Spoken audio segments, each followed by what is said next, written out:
Aujourd'hui, je vais rencontrer Caroline qui, avec ses associés, a importé des États-Unis un business model de l'immobilier avec l'ambition de faire concurrence à Airbnb. Moi, je te propose du placement dans l'immobilier. Airbnb, ça reste qu'une plateforme. C'est purement de la conciergerie de luxe. J'ai pas de limite.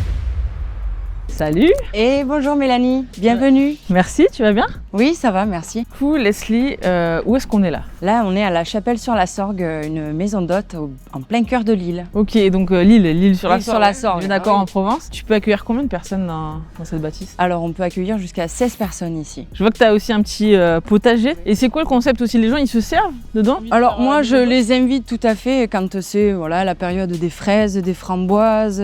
On a toutes les herbes aromatiques. Donc, moi, je fais pas mal de petites verveines pour les accueillir. Je mets aussi au petit déjeuner des fruits quand j'en ai. Et sinon, je les invite à être gourmands et aller se servir un petit peu dans le potager.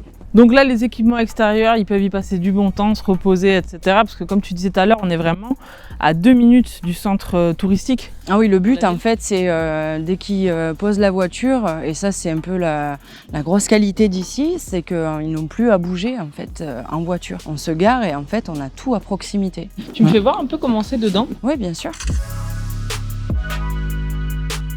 Voilà, donc là, c'est une de nos plus grandes chambres et elle plaît beaucoup, celle-ci. Donc quand ils arrivent ici, ils vont avoir un service qui s'apparente à un service d'hôtellerie ou ça reste un système de chambre d'hôte Ça s'apparente peut-être plus à un service hôtelier, malgré que on veut quand même laisser cette liberté, comme si on était un peu à la maison. Donc là, tu m'amènes voir une autre chambre, oui, c'est ça? La Camus. Ok, c'est différent. Voilà, c'est différent, c'est un autre décor. On retrouve un peu cette ligne directrice avec le tapis, mais après, c'est un décor totalement différent. Donc Squarestone, c'est le nom du groupe dans lequel tu travailles? Ouais, parce que 4 amis d'enfance à la base qui ont fait fortune en tradant pour des grosses compagnies pétrolières comme Genvor, qui ont arrêté, la plupart, 3 ont arrêté le trade et qui veulent faire un peu de business dans l'immobilier.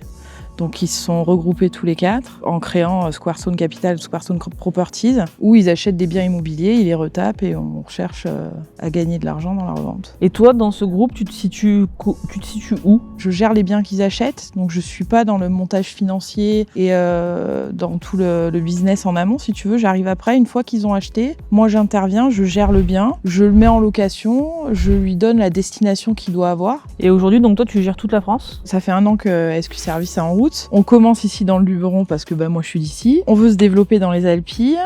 On a pour l'instant un chalet sur Chamonix. L'idée, c'est effectivement de se développer dans tous les endroits qui fonctionnent au niveau touristique en France. Vous avez combien d'établissements actuellement? Alors, dans le Luberon, actuellement, on en a 4 qui fonctionnent cette année. On en a 2 qui sont en rénovation, qui devraient arriver, un l'année prochaine, l'autre dans 2 ans. Aujourd'hui, les biens, quand vous les sélectionnez, est-ce que ce sont des biens qui sont en l'état exploitables ou en général, tu dois tout refaire? Ils sont exploitables, mais de façon minimum. On fait des travaux pour essayer de l'exploiter mieux et le louer plus cher. C'est quoi l'investissement moyen sur les 4 exemples là, que tu as donné, les 4 derniers projets que vous avez faits? Un bien comme celui-ci, c'est un bien à l'époque qu'on a acheté aux alentours de 2,7 millions. C'est à peu près le budget qu'on a mis dans les biens qu'on a actuellement ici. Aujourd'hui, avec un peu d'amélioration ou quoi, c'est quelque chose qu'on monte facile à 3,5 millions. C'est quoi le type de clientèle qui vient ici? Par exemple, pour donner un ordre d'idée, si je veux louer ici, c'est 2 nuits minimum, je crois, pour une chambre. Est-ce que tu pourrais me donner un ordre d'idée de ce que ça coûte? Alors, ici, c'est aussi un modèle un peu compliqué. J'ai 2 modèles différents. Je loue à la semaine, tu comptes à peu près 15 000 € la semaine. Et quand c'est pas loué la semaine, comme je suis quelqu'un d'un peu gourmand et que je suis en plein cœur de Lille-sur-Sorgue, on la fait fonctionner comme une chambre d'hôte. Donc là, on loue à la chambre comme un petit hôtel. Et là, la chambre, tu peux commencer à avoir une chambre à peu près à 250 € la nuit. Et si on parle purement business, dans ton entreprise, aujourd'hui, au niveau du chiffre d'affaires, j'imagine qu'en fonction des biens, c'est pas du tout les mêmes échelles.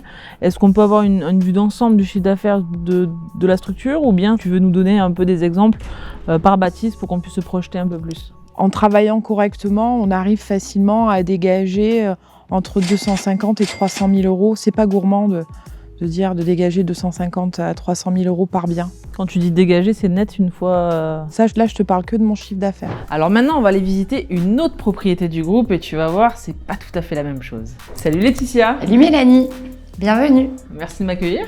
Eh bien avec plaisir. On est où là? On est au Mas Fanny à Gordes. C'est quoi ton job à toi, Laetitia? Alors moi, je suis le bras droit de Caroline. Je suis son assistante de direction.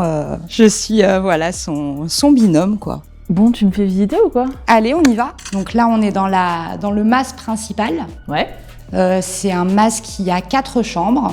Et on a 4 gîtes indépendants, donc un total de 11 chambres et 9 salles de bain. Alors il y a 2 piscines sur la propriété. Ah ouais, 2 piscines. Voilà, on a 2 piscines, on a un terrain de tennis. Ouais, voilà. ils doivent être bien les gens là quand ils viennent. On est pas mal. En tout cas, on fait tout pour qu'ils soient bien. Donc ici, on est au Mas Fanny, c'est une de tes 4 propriétés, mais est-ce que tu peux m'en dire un petit peu plus? Si j'ai bien compris, tu as importé des États-Unis un nouveau business model dans l'immobilier. En quoi ça consiste? Effectivement, le modèle fonctionne aux États-Unis, donc avec mes 4 associés, les 4 investisseurs qui ont un business plan à peu près de 250 maisons sur les côtes de la Floride aux États-Unis. L'idée, c'est de te dire, voilà, t'as quelques millions à placer. Moi, je te propose du placement dans l'immobilier qui va te rapporter de l'argent au niveau locatif du business que je vais mettre en place.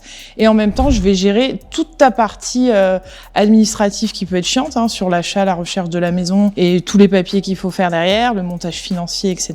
Jusqu'à ce que la maison soit à toi. Ensuite, moi, je vais la gérer. Et en même temps, on gère le business locatif, c'est-à-dire que c'est nous qui allons trouver les clients pour louer la maison, c'est nous qui allons nous occuper des clients, que ce soit de l'arrivée du client, du service de conciergerie pendant leur séjour, si c'est pour leur faire les courses, leur trouver un chauffeur, leur trouver des activités, toutes les demandes, tous les besoins en fait qu'ont un client quand ils sont en vacances. Et au-delà de ça, même eux, quand ils voudront venir chez eux... Oui, parce que voilà, ils peuvent quand même venir en vacances, en profiter de ça. En général, quand tu achètes une maison, même si toi, t'as une maison secondaire, on est d'accord, c'est une maison secondaire, c'est un investissement que tu fais parce que tu as des moyens, mais en même temps, tu as envie d'y aller de temps en temps. Donc on dit toujours qu'un propriétaire, il vient passer à peu près 4 semaines dans sa maison. Lui, il a déjà un bon achat, donc il perd pas d'argent, finalement il a pas de risque. Toute la partie pénibilité de gestion, sachant qu'il est souvent à l'étranger ou pas là, il a pas à la gérer. Nous on la gère et on se rémunère dessus, donc il y a pas de souci avec ça. Et derrière, on fait vivre toute une activité, tu vois, locale. Nous, notre entreprise, au-delà que le client lui va faire un investissement sans perdre d'argent, nous derrière on vit. Et comment toi tu gagnes ta vie finalement? Je gagne ma vie sur les locations, sur le fait de trouver les clients, d'aller les sourcer. Tu prends un pourcentage sur les semaines de location? Exactement. Alors nous, par exemple, si tu veux, pour le propriétaire, on va louer 25 000 euros à peu près la semaine sur un mas comme celui-là. Sur ces 25 000 euros, on va prendre 20%. D'accord. Donc finalement, quand je fais un parallèle avec des sociétés comme Booking ou Airbnb, qui sont des plateformes pures de mise en avant de biens, mais qui vont pas gérer tout le reste, d'un point de vue purement économique, c'est quand même très avantageux pour eux. Complètement. Parce que Booking, t'es entre 17 et 22%. Ouais, ils montent des fois un peu... Des fois, ça va même au-delà. Qu'est-ce que tu pourrais dire à un propriétaire aujourd'hui, s'il regarde cette vidéo, qui a une belle maison, pourquoi il devrait passer par toi et pas passer par... Par Airbnb? Ouais. Airbnb, ça reste qu'une plateforme qui sélectionne pas ses clients et qui n'est pas là au quotidien. Quand on nous confie la maison, on est la personne à qui le propriétaire va donner vraiment sa confiance pour gérer tous les petits tracas de sa maison. Airbnb, Booking ne fera pas ça. Nous, ce qu'on garantit, la réactivité et tous les petits services à côté, ce qui n'est pas fait. Presque des services dignes d'une conciergerie en quelque sorte. Oui, c'est de la conciergerie, c'est purement de la conciergerie de luxe. Nous, notre force, elle est un peu là.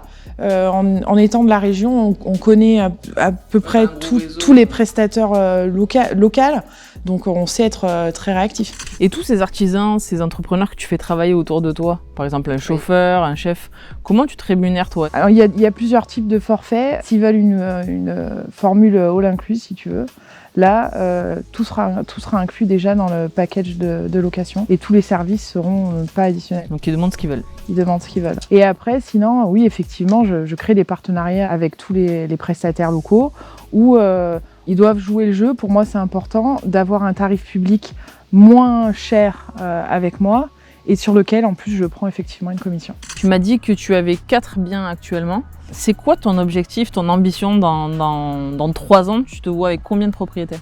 J'ai pas de limite. J'aimerais vraiment à terme avoir un groupe assez important et j'aimerais récupérer la quasi-totalité des grandes maisons, des gros domaines qui sont dans la région. Et je pense que c'est pas gourmand d'en vouloir au minimum une centaine. Il va falloir qu'on travaille beaucoup encore avec l'équipe. Ouais, mais c'est bien parce que tu vois, de l'ambition, des gros projets et il y a devant toi un boulevard pour jouer là. Alors oui, un boulevard, oui et non. On a eu une année un peu compliquée cette année. On a eu cette période post-Covid où tout a explosé en France, il y a une espèce d'euphorie. Et du coup, tout le monde revoit un peu son mode de fonctionnement. Et je vois même sur des gros loueurs qui sont dans la région, commencent à revoir leur modèle et à parler un peu aussi d'amener effectivement des projets clés en main. Tu commences à avoir un peu de concurrence quoi. Exactement. Bah, écoute Caro, merci de m'avoir accueilli. C'était passionnant d'échanger avec toi et de comprendre un petit peu ce nouveau business model et ce changement dans l'immobilier qui est en train de se passer, en tout cas sur la partie location. Je te souhaite d'atteindre tes objectifs et le plus vite possible. Merci. Je me tiendrai au courant de ton parcours. J'espère peut-être revenir Avec dans plaisir. quelques mois, quelques années pour voir comment ça a évolué. Avec plaisir. Bah écoute, c'est sympa aussi pour nous de vous montrer un peu ce qu'on fait. Je suis pas seule sur le coup, je veux toujours l'appuyer parce que j'ai une super équipe autour de moi qui m'aide et qui a la même volonté. J'ai nos investisseurs qui m'aident aussi bien sûr à supporter, t'imagines, un tel projet. Et vous êtes les bienvenus, j'imagine, dans 2 ans avec au moins une dizaine de propriétés en plus à vous montrer. Au moins. Hein. Allez, bye.